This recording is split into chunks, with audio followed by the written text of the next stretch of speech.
What's going on, guys? Today we're going to show you some cool things on the Pro-line Pro-2's transmission because I did some serious changes to it.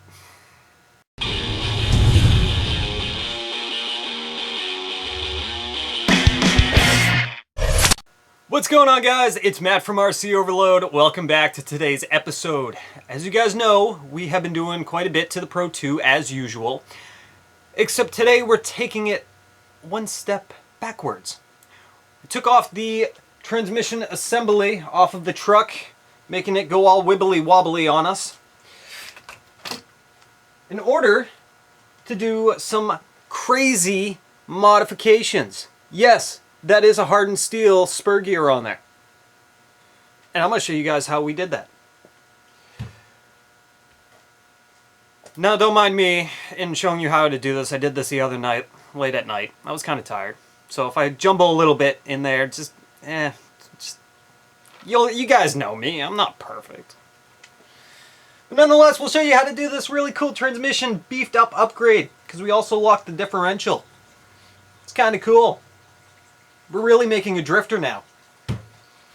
Woo! Drifter! Let's get to the video.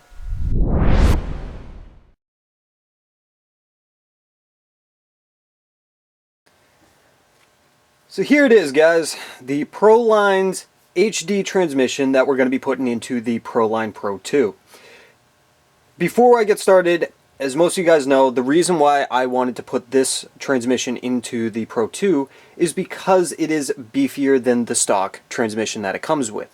It's basically the exact same transmission, however the gears inside, like this idler gear and differential assembly, are all hardened steel gears inside of it, versus the older version that doesn't have that same setup.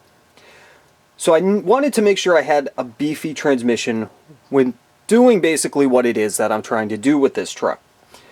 But, as you guys can see, I'm going to make some serious changes to this transmission to really do what it is that I want to do with it. Now, my biggest thing that I want to try to do with this is to drift, as most of you guys know. I want to make this short course drift. Now, the biggest thing that I need to be able to do is to have a locked differential. However, Pro-line's differential is not a locked differential. It's an open diff. So, when I turn one side, the other side is going to rotate the opposite direction, which isn't going to allow me the correct setup I need in order to drift with this truck. So I had to come up with a way to lock it.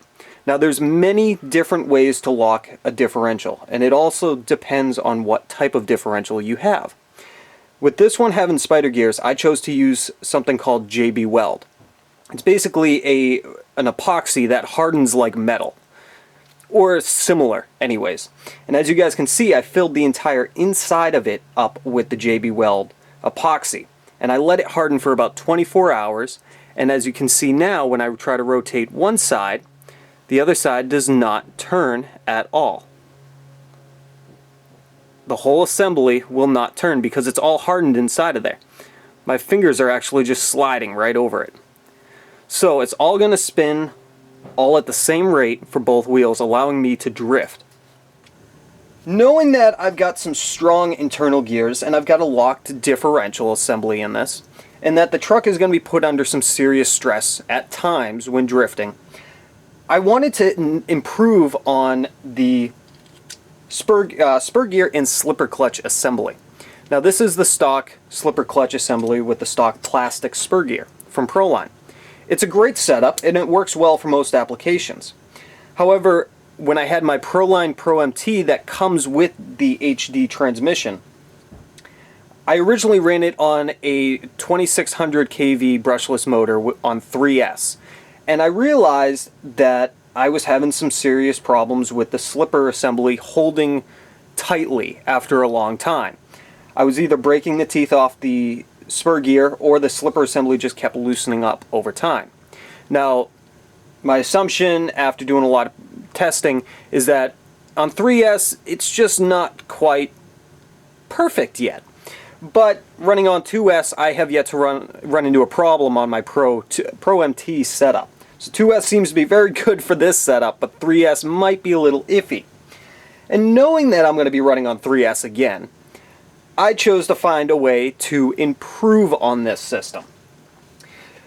And because this is pretty much a universal transmission assembly for the Traxxas trucks, I figured that's where I would start first.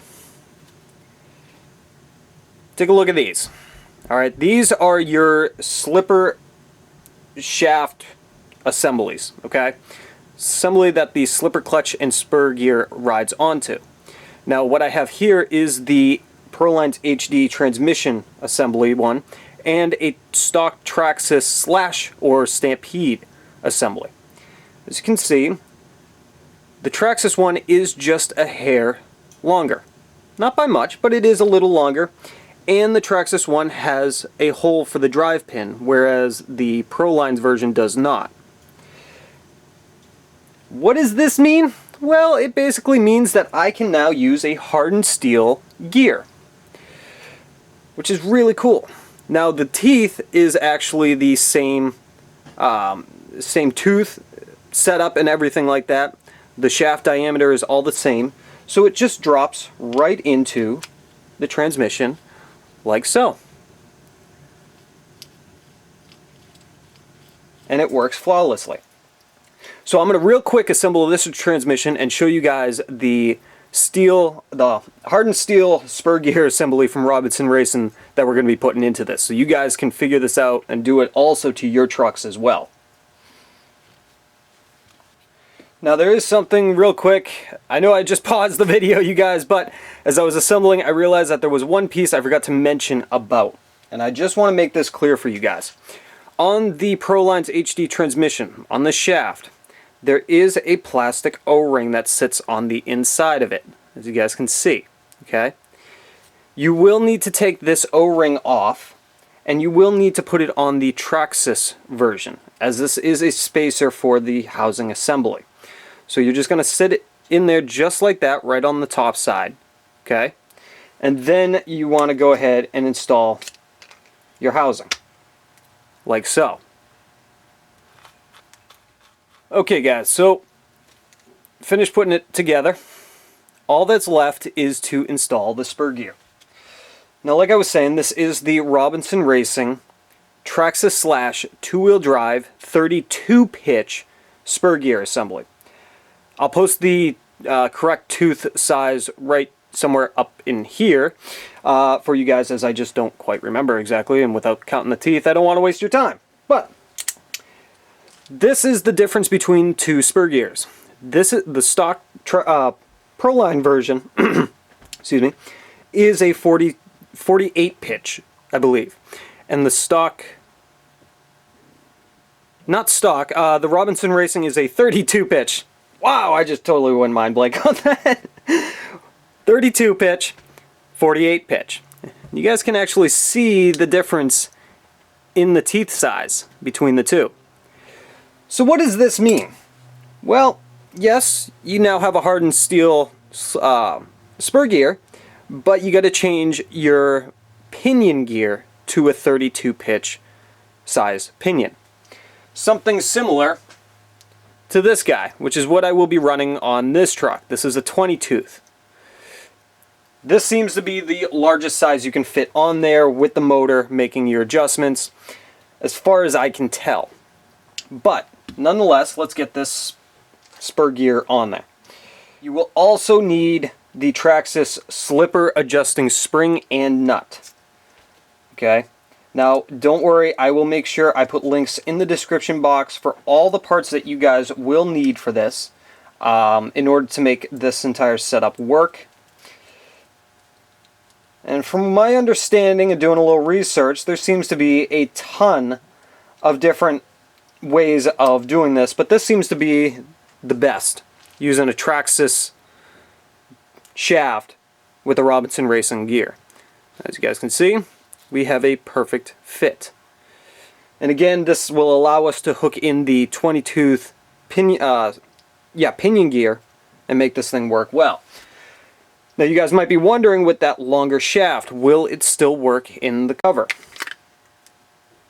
It works flawlessly. Don't forget, you guys, you can use the coupon code RCOverload10 to save yourself 10% off at Proline Racing. I know a lot of you guys have said to me, hey, I want to do this build. This looks awesome. I want to get that. I want to do this. Use the coupon code. Save yourself 10% doing it. You can thank me later. Seriously. Go find me on one of my social media sites and thank me later. So there you guys go. The Proline HD transmission that we kind of converted quite a bit. With the Robinson Racing Steel Spur gear on here and a lock differential, this thing is going to be a beast. Or at least I hope so. Because I think the only weakest point about this whole transmission is going to be that Traxxas drive, the slipper shaft or drive shaft, whatever you guys want to call it.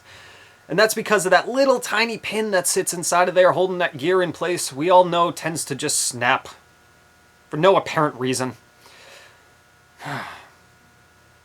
Maybe I'll find a different setup. Well, that'll be for another video. Anyways, this is going to be pretty cool. I'm pretty excited to test this out and see what it can do on here. Now I'm going to go put it in the truck, make it look all pretty. I'm going to get ready for next week's video when we put in the electronics and I show you guys that. I'm pretty stoked. We're getting very close with this. Very, very close. And the weather's starting to warm up. I might actually go play with my little RC helicopter today. We'll see.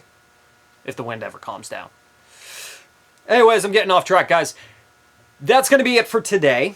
If you guys have any questions or comments, feel free to leave them below in the comments section. I will put up all the part numbers and the links that go with all the parts that you guys, excuse me, that you guys saw in this video. So you can do the exact same setup to this. Again, if you guys have any questions, feel free to leave them below in the comment box. The box, okay? The comment box, the comment section. Just put it there. And don't forget, you can follow us on Twitter, Facebook, Instagram, and all that other good stuff. I'm just putting the Twitter and Facebook links there, because that's the most common. So, that's it for today, you guys. I'm going to go have some fun. Woo! I'll finish my coffee first.